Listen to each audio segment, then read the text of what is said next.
State is right there in most of the dailies. For fresh Rivers LG polls. And the riders to that story, Governor vows to uphold rule of law despite Supreme Court setback. Orders immediate takeover by HLGAs. Sets March 3 deadline for LG chairman, which is today. So they will have to vacate office. Now, right beside the masthead, ex-Imo Governor Udenwa, leadership in Nigeria bought, not earned. I think he's saying what we already know. I mean, we all know. I'll celebrate you properly when you join APC, Akpabio tells OT. Okay, all right then. Nigerian Senate faces scandal, ACF. Bandits tighten grip on Zamfara. Kidnap 5 APC chieftains. 33 world leaders rally behind Zelensky after 10th Trump clash. And there you have Senate President Godswill Akpabio with Alex Oti there, laughing away while Nigerians are, throwing shades. Nigerians are asking for a probe, asking that, these allegations by Natasha Akpoti-Dwahan against Senate President Akpabio should be looked into. Akpabio is busy laughing away. All right. Well, some more headlines here. Nigeria drowning in tears, blood. Anglican Church warns. Canned fumes over Ramadan school closures. Threatens legal action. And LP slams Valentine Ozigbo's defection to APC as betrayal. Well, these are the headlines as well. Chukuma, okay. What are your thoughts on these headlines? Moses, I want us to talk about the pictorial itself, where we have Senate President Godswill Akpabio laughing away with Alex Oti of Abia State. We have Oye. Is it Oye? Chekwas Okore. Okay. Chekwas Okore, yes, the former ABGA chairman, who is now a senator representing Anambra, Anambra South, I think. And you have Austin Akobundu behind Akpabio. Austin Akobundu represents Abia Central Senatorial Zone. Now, you see, you could just see that Akpabio is unperturbed. Sorry, before you go on, let's also establish the fact that we have Alhaji Ahmed Avakari. He joins the conversation as well. Let's make contact with Alhaji Ahmed Avakari from our Benin station. Thank you very much for staying with us. Thank you. Just of how Nigerians feel about the sex scandal, the sex allegation against him. Because it clearly, this is someone, I'm not judging him, but if I were him, I would hide my face in shame. Well, if you're saying he should hide his face in shame, that means you've passed judgment already. No. Moses, no, I'm not passing judgment. If someone accuses me, and up until this moment, I have not come out. His wife has come out to say her husband. The wife shouldn't dabble into this. He's a responsible man. The wife shouldn't dabble into this. And I think she's making a very big mistake of her life to get into it. This thing is for the Senate. It's for the Senate. I know it touches on her family too, but it's for the Senate. My worry is that, look, I think we have gone down. What remove Chubo Kadibo as Senate President? What is it? What remove Patricia Ete? This allegation is weightier than what took those people out of office. But the level of impunity has so increased that, look, nobody cares. Nobody's career is damaged. Nero is fiddling with, and Rome is burning. That is what exactly is happening.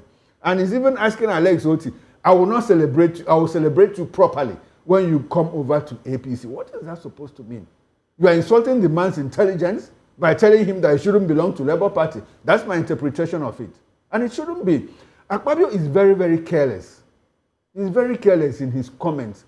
I'm surprised that after having served as commissioner, as governor for 2 terms, as minister, and as senator, and he's coming out this way. If he didn't, there would have been a bigger mess than he is now. Quite unfortunate. I feel very sad for him. And for Nigerians too. Look, unfortunately, you know, it's the Nigerian women, Akwa Ibom women, well, whether they are paid. I'm sure on Saturday we saw them carrying placards. And I said, those women don't even know what is written on those placards. They have been tipped, go and do this, and that's exactly why they are doing this. Some of them don't even understand the weighty level, the kind of allegation that is leveled against him. Shouldn't that should be the purview of the women organization, National Council of Women's Society, and NCWS, and all of that. NGOs within Akwa But Ibom. look at what Ireti Kingibe said. That she's disappointed in Natasha and all of that. Well, I think I'm being judgmental here, but yes, that's how I feel about it. Yes, I am. That's how I feel about it. Anyway, Alhaji Ahmed Bakare. Thank you. There, and I don't really know what transpired in between both of them in private. But I think for Natasha to come up after the issues that transpired at the Red Chambers, to now say the Senate President have tried to add advances on her in terms of sexual assault and stuff like that. But why will she have to wait till after on the Red Chambers before she started raising all this? And with that makes it now look somehow fishy. Not that I'm in support of anybody. I'm not in support of Akpabio with his own attitude. Neither am I in support of Natasha accusing him of the financial assault. But my question is, why will she have after that issues on the Red Chambers before coming up with this sexual assault of 18? So that is a very big question there. Then secondly, for the Senate President on his part, the country now is who is your godfather or who is behind you. As far as the Senate President is concerned, he's the number 3 man in the country. And then in this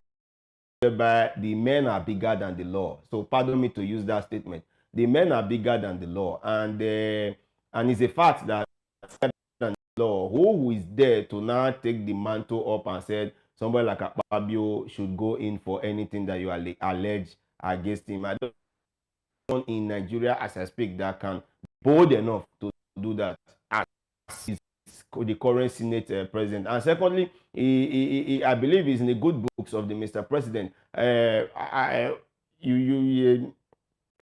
order for I think Mr. Mecca, if I am right this time around, so that the other Senate President, our previous Senate President, and even Patricia Atta that was ousted out of office for crimes that have not even Senator Akpabio has even committed, or from the alleged things against Senator Akpabio. Then you see, if you are not in the good books of the man on top, the presidency, such any small thing can actually ask you out of office. But if you're in the good books of the man on top, I don't really think, even if it's as weighty as a 50 kg bag of cement, I don't really think it is sufficient to weigh you out of office, because the man on top is already behind you. Because in Nigeria we have strong men, not strong institutions, so no institution will be bold enough to actually pick that up. So that is all I can say for now regarding that aspect.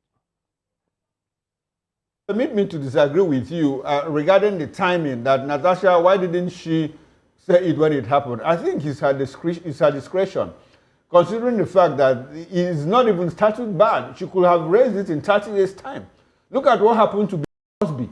Look at what happened to, what's his name? This Z and the other guy, what's his name again? Look at what happened to R. Kelly and all of those people. Those people at that moment, they do it when it's convenient for them.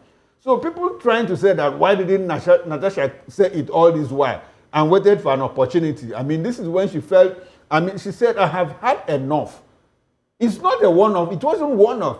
Severally, when they went to when she went to his office to plead for her motion to be heard, this is more like, what's her name again? Aisha Yusufu said this is sex promotion scandal, and that is what it is. In Senate claims, Akpabio will have stepped down for proper investigations to be conducted, and it doesn't really matter when Natasha came out to make this allegation.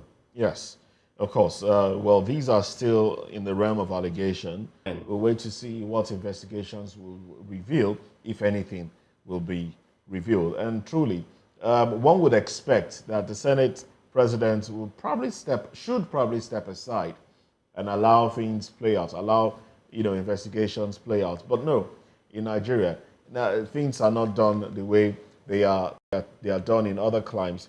But would it be appropriate to say that the president is holding sway over impunity? Because we see those that seem to align with him, take actions into their hands. And everybody is saying, look, if you are aligned with a man at the top, you're good. You're fine. Nothing will touch you as long as you are aligned with the man at the top. And the man at the top right now is the president. APC is the one in office. We talked about TRivers State the other time. Avoid what just happened in Lagos. Obasa, and saying, look, basically acting like yes, he's close to the president, so yes. And that's what everybody's saying. The president has not come out with anything to do with this. Let the law take its course. The president hasn't said that. So it's difficult to dissociate the president from his friends that are, running around town, taking laws into their hands, doing whatever they like, and any other person that feels, okay, I want to be able to do things, take laws into my hand as well, but since I can't beat them, let me join them. That's what we are seeing in Nigeria. And I think the president, if he wants posterity to judge him fairly, I think he should dissociate himself from some of these things happening. That is, if his hands are clean, really. But if not, if he feels friendship is better than what history would have to say about him, then we'll probably see this continue. Oh well. This is like they say, birds of the same feather flock together. Essentially, that's what's going on. Like I said the other day, my father used to tell me, look, show me your... Okay. Well, let's touch on a few lines still from... Well, better still, yes. Now, the issue of school closure, the first newspaper, Christian Association of Nigeria, fumes over Ramadan school closure, threatens legal action. We touched on this earlier in the day during a VOP this morning, and talked on how, well, I was saying Nigerians themselves like to stay away from work. Any opportunity to stay away from work is embraced, but then this will further staying away from school now and losing out, because the academic calendar will not be stalled for them. 5 weeks. 5 whole weeks. Before you know it, it's another midterm break, and they'll be rushed to write exams. And I know what Islam says. Islam says, look, if you've not attained puberty, you cannot be compelled to join the fast. If you have a health condition, I mean, there are reasons why certain individuals may not join the fast. I don't think it's compulsory for everybody. So students who feel they can't stay away, they can't abstain from food for the period of time, can eat and then still go to school. But keeping them away from school so they can fast, parents, I don't understand the logic behind it. Is it a way of putting they won't have the job they're trying to pay? It's not a developmental mindset. But anyway, yes. What are the modalities now, Alhaji? What are the modalities for the fast, really? Is it that should schools be closed so that it can take place? Hello. Can you hear me clearly now? Yes. I've been listening to the question. You say, and when I heard it as well, on my part, yes, on my part, I don't think what the governor did was actually the right thing to do at that time. And you have also analyzed it, perfectly that there are ages before you can start someone to involve in fast. And there are categories of persons that God Almighty have stated clearly in the Noble Quran that are exempted from fasting. And those group of exempted from fasting, I don't think they are the reason behind why he's shutting down schools. Because as for children in that age, you are not compelled to start fasting, but they are encouraged to start learning the process of fasting. So we encourage them to fast so that at least when they become to that puberty age, they cannot be able to involve fasting 100% without becoming difficult on them. And secondly, the idea of trying to shut down school entirely is not. It would have equally said, okay, if schools are closing by 2 p.m., if he has stepped down, let's say, okay, schools cannot close by 12 noon. I think that would have been a little bit better because from that 12 noon, whoever is involving in fasting after meal, the sahur, by that time the food must have been, weighing out of your body. Then the hunger part must have started coming in. So by so doing, the Canal equally said, okay, by this time you cannot close and go back and rest so that you cannot have energy to fast. You break your fast. But closing down entirely is not is a supported idea from my own what I stand to believe on. Then secondly, you have also rightly said it's going to start the school academic calendar. Not in your state you are going to see how you can rearrange your calendar again to find out good for you, but you also are aware that these children also involved in national, and in that national exam, no state will wait for you because you waste at home. Then because of that calendar to suit you in, no state will definitely. So you are going to affect the children, in terms of this academic aspect. So the religion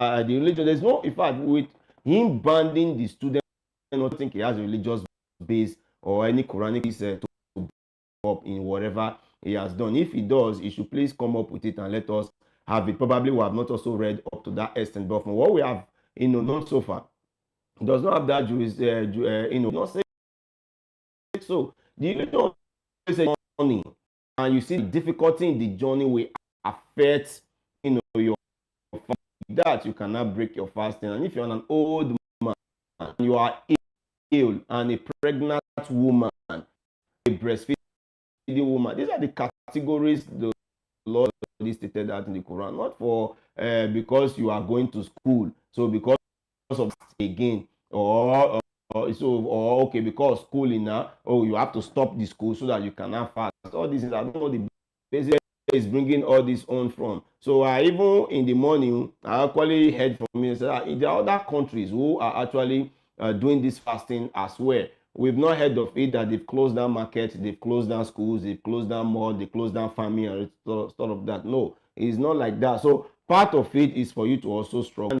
It's not a total holiday for the Muslim that you should stop whatever you are doing in order for you to embark on the religious duty. No, you do your work pari passu while you are fasting. So that is where you even get the training, so that you also learn self-restraint, so that you also know how to conserve your energy. So and by so doing, so that you get the full reward that is entitled to it. But for you to totally just shut down school, in fact, it's not an ideal thing, and I don't think it's a supported idea. So from my side, as a Muslim, is totally no. My children are going to school, for crying out loud. Even me, I am fasting. I'm going to work as well. I've written exam during a fasting period, as in during a fasting period we've studied, and we have gone to work. I've even gone to farm during fasting period. So thank you very much. Thank you very much. You see, Moses, if you ask me, I think there's a lot more. I want to weigh in on this because if you ask me, there's a lot more than trying to achieve a good Ramadan, than what Bala Mohammed is doing. Bala Mohammed simply wants to, he has presidential ambition. It's very clear. And I'm thinking he wants to, whip up religious sentiment. He wants to crest, on that sentiment of, I'm a good Muslim, get into office. That's essentially what he's doing. Because as a governor, if you look at it, In 2023, you know the cutoff mark for Bauchi State in Unity Schools, 35. NECO exams, the NECO exam to get into federal government range for Bauchi State is 49.7. Okay. Now, I said it in the morning, in Saudi Arabia, that is completely more than up to 99% Muslims. Islam. You know, the illiteracy rate is 97%. Now, Bauchi State has Christians. It's 49.7%. So the Christian population are with the Christian population disadvantaged. Disadvantaged. So what happens to the Christian students in that state? They won't have a choice but to sit at home alongside and while away time doing nothing. You know, so there's a political bent to what he's trying to do. It's not just religious. And like I said, Katsina State has weighed in on it too and gave their own 2 weeks. And when people talk about, I don't want to believe, nobody should tell me that everybody for them. They were the ones that sold us the Muslim ticket. Now is it working? It's not working. It's not working for anybody. You know, but it's quite unfortunate that very unfortunate indeed. Very unfortunate, honestly. Oh well, let's touch on another story now. The Dangote has come out. The Dangote refinery has come out to say that look, customers that have been charged extra from purchase at filling stations that do business with Dangote will have their monies refunded. Now, this headline here on the Nigerian Tribune has it as Dangote to refund customers. There are numbers there that you can call. So now it's about individuals. Now, if you have your receipt that shows the filling station that you purchased the product from, and you can call, you will get your money refunded. Now, there's a breakdown of it. It says the retail outlets, we know MRS does business with Dangote, AP has joined, Hayden has also joined, so 3 filling stations. And for Lagos, it's 860 naira per litre at MRS filling stations, 865 at AP and Hayden stations. Now, for the Southwest, it's 870, MRS 875, the other 2, AP and Hayden.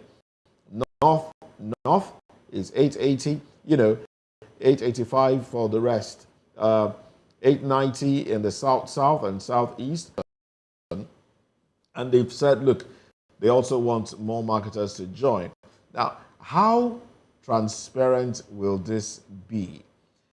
The way I see it, I think some people will lose out entirely because first you would have to have your receipt showing that you purchased this product from a particular filling station and within a particular time. And then you will call these numbers.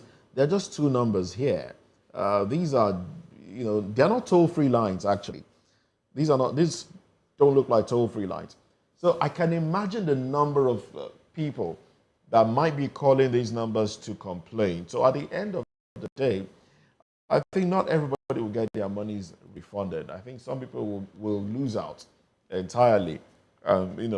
Some are already saying there's no point. Let's just move on.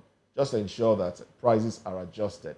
And I wonder why the prices, because I saw a video on Saturday that showed an MRS filling station in Ikorodu axis of Lagos, and the fuel they were dispensing from the display there was pretty high. It was pretty high, higher than it's in Lagos. Or is Ikorodu not part of Lagos again? I'm sure it is. It's pretty high. It's on the high side. Anyway, that's it is. Moses, you see, these things, I don't even know how to place these things. How often do you walk into a filling station, you pay and collect a receipt? Oh, you don't? No, except if you pay cash.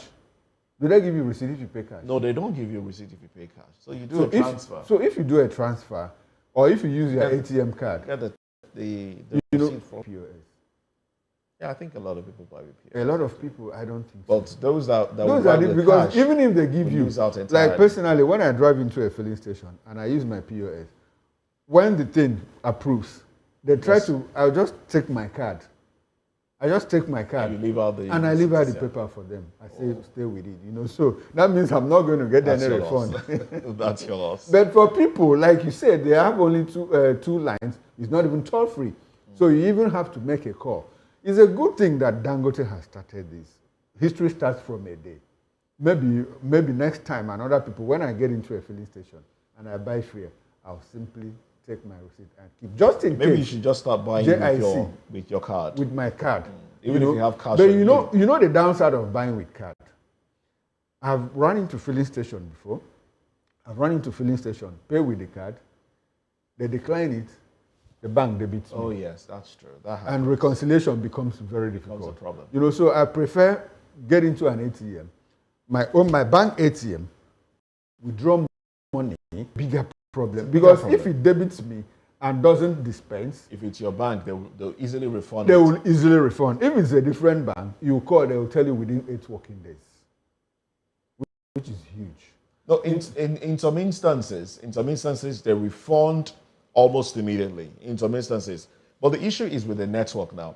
Sometimes the network will be down, making it difficult for your transaction to even go through. Exactly my point. Let alone you talking about a refund. A refund, exactly my point. The issue of tariff increase now, I think we should deal with network availability of the network. Moses, we're dealing with a lot of things. We're dealing with net.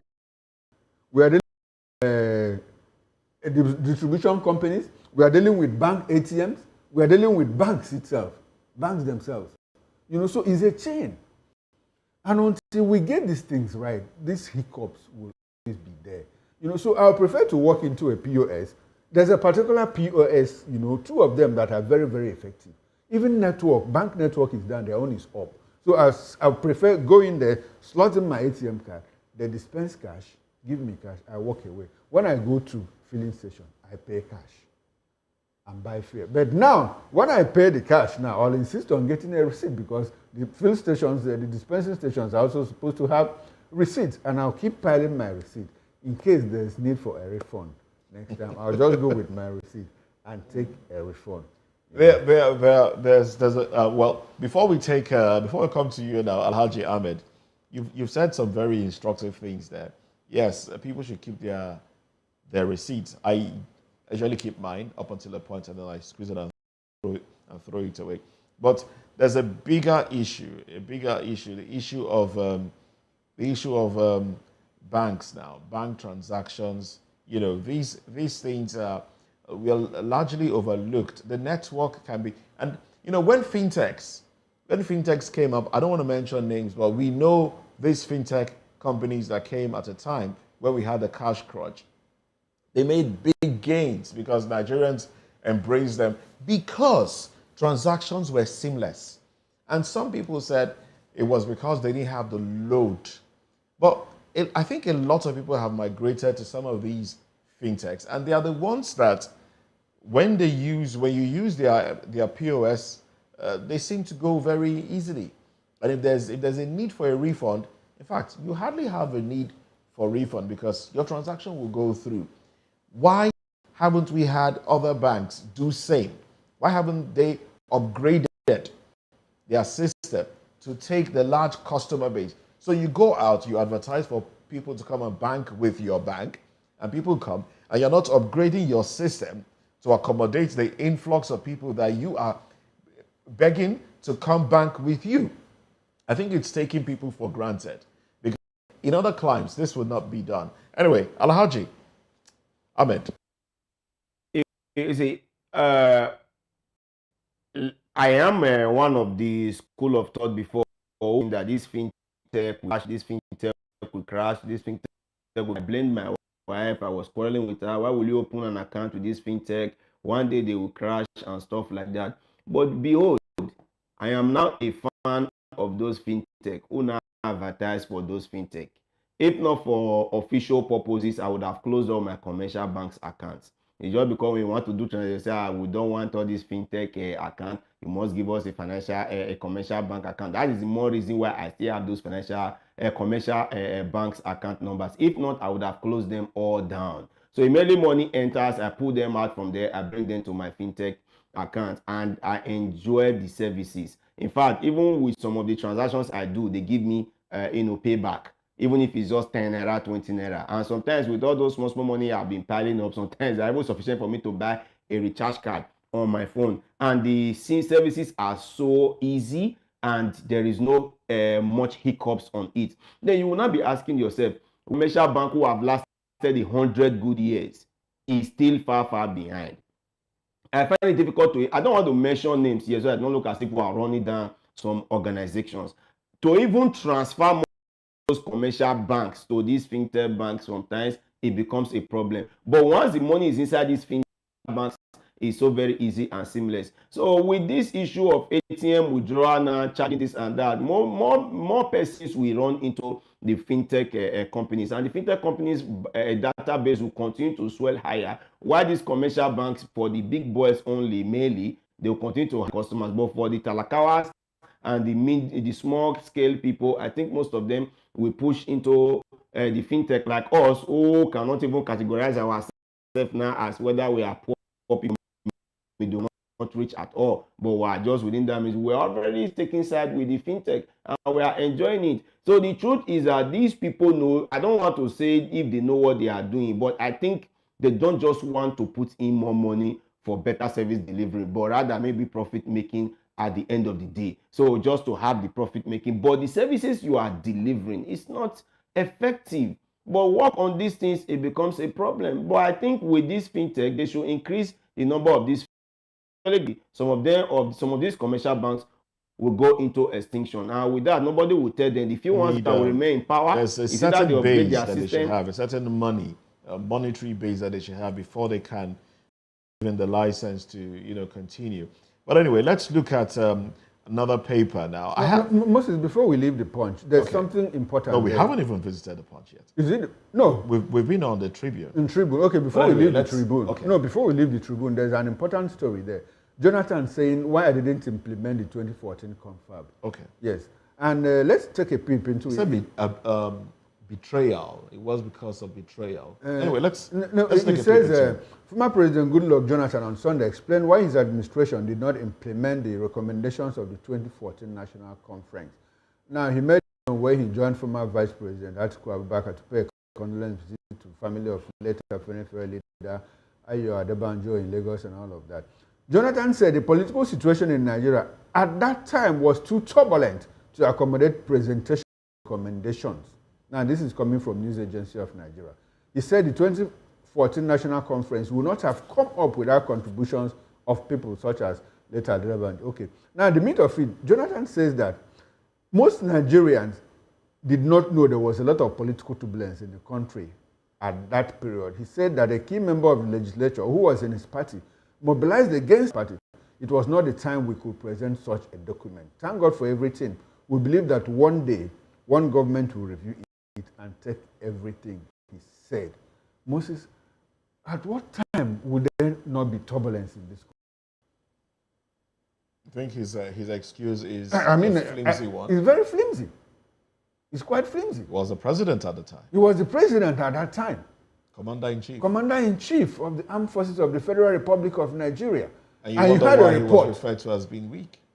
Yes, that's exactly what is. It lends credence to such assertions that he was a weak president. He was very careful, not to... you could also look at it from the fact that he didn't want to throw the nation into chaos. And the nation is in chaos. Is the nation not in chaos? Can we be in chaos more than what we are now? What we have? Our fault lines keep any line that we went to the Constitutional Conference in 2014 to talk about. And people said, look, this is the way we want to drive this country. And you said that there was turbulence. Why? Because a certain section of the country rejected it. At what point do you think that at any point in time they will agree to those demands? Of course they will never. I'm clearly talking about the North. At what point do you think that the North will say, look, the time is ripe for us to sit down and discuss how we want to move this country? It will never happen. We've had some of these conversations, and then I'm of the opinion, in as much as we know that the Tinubu presidency has taken, is increasing taxes, and Nigerians are having to, groan under the weight of these taxes. But when you look at some things that he has done, I would have been is the only man that would have, pulled some decisions and gotten away with it, like movements of the central bank offices to Lagos, MPA, and the rest of the things. I think he's the only person that can... Balkanizing the aviation college. Each zone now has an aviation college. I don't think any other person would have had that power. So if he wants to implement some of these policies, he can, if he chooses he can, to. Because he doesn't give a damn. No, he doesn't. He doesn't give a damn. So, like, I share your sentiments. I believe that that Tinubu is one man that you might superficially, you might think that he doesn't know the direction he's traveling. But I think the man is headed somewhere. He's headed somewhere. He might be favoring the Southwest more than any other region. I don't have a problem with that if he also gets to a point where everybody will have a sense of belonging. Look at the tax reforms bill. The man says it has come to stay. And despite the kick, the North is kicking and all of that, the man says, no, it has come to stay. He's working his way through. So for me, Jonathan shouldn't even have come out to tell us this. We understand that he says that his ambition is not worth the blood of any Nigerian. Perfect, but why don't you implement? Like I keep asking, at what point do you think that the North will say, okay, let us reverse what is the status quo now? The North will never do that. So it is on incremental basis that, like what Jonathan is doing. And mind you, even before Buhari left, Buhari was able to, he did something. Buhari said, now states can generate their own power. And just last year, Tinubu also granted licenses to some companies, like even telcos, like MTN, and to generate their own power. Now he also said, Buhari, before he left, he said states can also build their own railways, and even the correctional service and all of that. That is what we are talking about. When people say restructure through federalism, those snail steps, those things are what we don't have to come and waste 10 billion naira to congregate people and say no, we can do it. In small steps. Bit by bit. That's exactly what is happening. Absolutely. Absolutely. Alhaji, I do believe you want to chime into this conversation as well. Go right ahead. I quite appreciate this giving to Jagaban in some of the aspects he's trying to put in place. Yes, as a president, you need to have that willpower to push things across. There is nobody that will be so happy with your decision.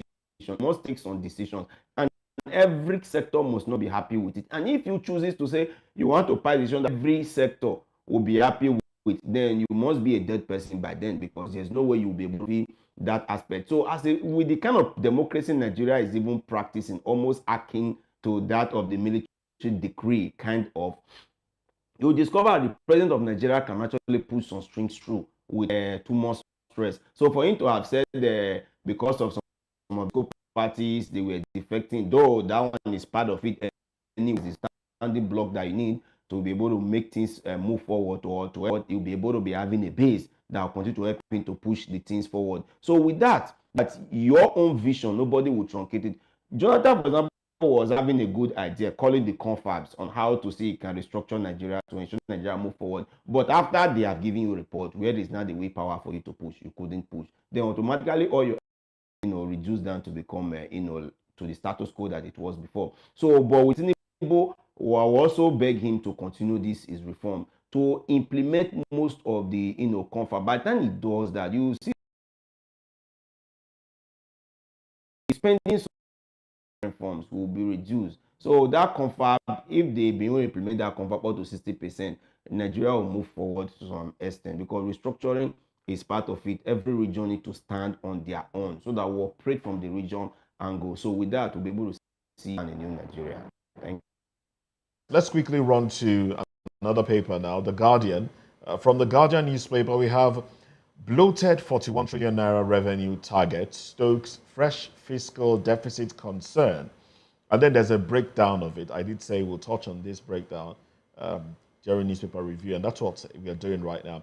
The 2025 budget overview, 54.99 trillion naira expenditure, 40.9 trillion naira revenue target, deficit 13.38 trillion naira, debt services 14.32 trillion, exchange rate 1,500 naira.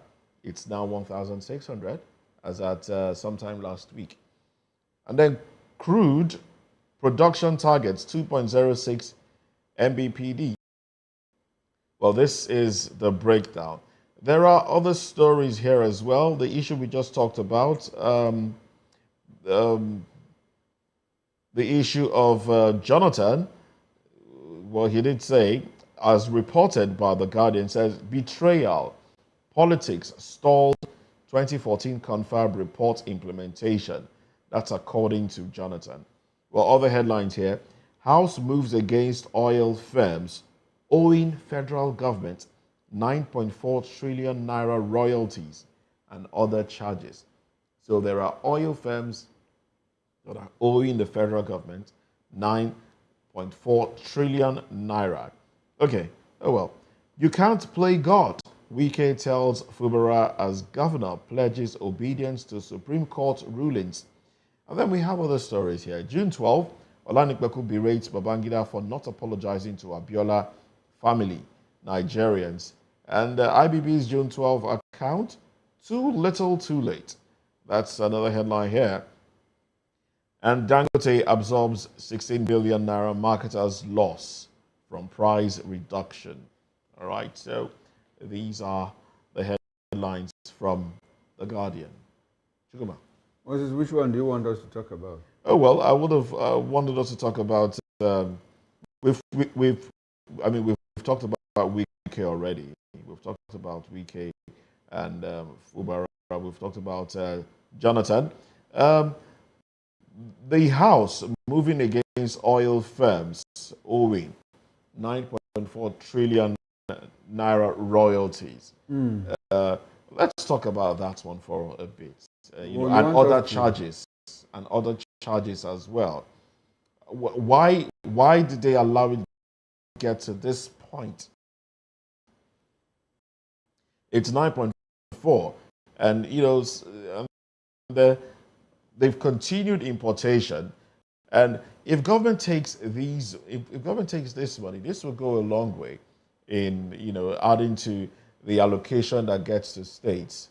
Well, what they want to do? What they want to do? No, I'd rather we talk about what they want. Okay. They want to collect their own. That's what. I would rather we talk about what they want to do. No, what they shouldn't do anything. When we know they shouldn't do it. If there is an infraction of 9.43 trillion naira royalties, the EFCC should step in and not the House. Become a resolution or a motion, which doesn't have the backing of the law. It's discretion and it's advisory. You don't have any faith in the House. No, I don't. No, I don't. So they should rather stay with making laws, instead of that oversight. If they want to do the oversight, what they're simply going to do is, guy, how much they here? I'm telling you, under the table. But now that Nigerians know that oil firms are owing this EFCC much. should collect the money now. Not House of Reps. EFCC should collect the money. It's not the duty of the House of Reps to do that. They should limit themselves to making laws. Okay. All right then. Alhaji Ahmed, what's your reaction to this? In fact, the issue is very. In fact, the whole thing now, the House of Rep, good. I want to thank them for bringing it to the House, to the Nigerians. Yes, a group of companies like this are owing Nigeria. That's a huge amount of money. So now they should not direct it to the enforcers who enforce and get us back our money. And why should such companies still be doing business in Nigeria? From 1 trillion aggravated to 2 trillion up to 9 trillion, my brother, and they are still existing, doing business in Nigeria. Definitely, there is an insider or there are some persons benefiting from this thing. So such companies should be handed over to the FCC so that they drag our money for us, and some of them, if they are not capable in paying their royalties. You cannot be making profit and you are not returning back to the country where you are making the profit from. So such company stop in and let other companies who can do the independent newspaper. I think that's independent 2024 award winners emerge. Moses, you and I might have to organize our own award one day. We'll call it Moses Chukuma Award or Chukuma Moses Award. You know, and award it to all manners of His Excellency Engineer Oluseyi Makinde. Okay, or your state. That one is pardonable. You can Abdullahi Esule Nasarawa. I don't know.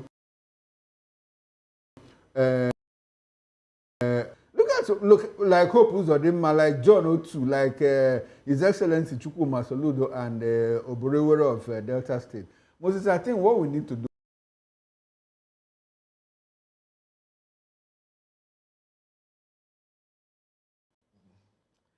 we probably would do that. We'll look into that. Honestly, we need to. All right then. Well, this is pretty much how far we can go.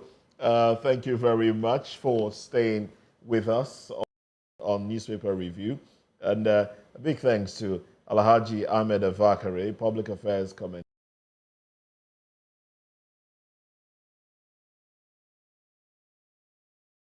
And I am Chukwuma Okoro. Please join me at 6 o'clock for Political Lens. It promises to be very exciting, incisive, as well as interesting.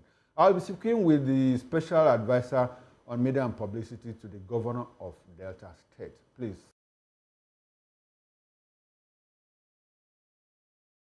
The progress, the challenges, and all of that. Bye for now.